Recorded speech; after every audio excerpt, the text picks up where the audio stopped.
Asian stocks faced difficulties in making progress on Wednesday as the surge in oil prices led to concerns over inflation and prompted expectations of higher interest rates from the Federal Reserve. This situation was reflected in the 10-year U.S. Treasury yields, which stood at their highest level in 16 years.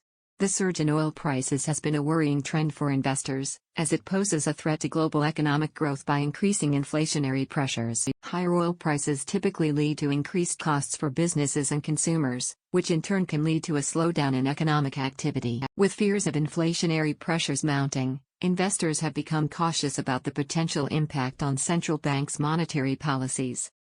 The increasing oil prices have been primarily driven by a combination of factors. Geopolitical tensions, particularly in the Middle East, have disrupted oil supply, resulting in a tighter market. In addition, the global economic recovery from the COVID-19 pandemic has led to a surge in demand for oil, putting further upward pressure on prices.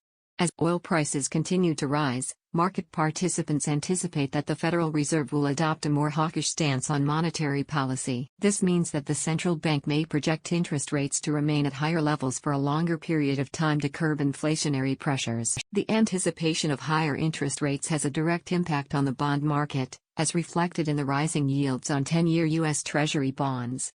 The situation in the Asian stock markets on Wednesday was reflective of the cautious sentiment among investors. With the surge in oil prices and the expectation of higher interest rates, market participants were hesitant to make substantial moves. They were closely watching for any signals from the Federal Reserve regarding its future monetary policy actions.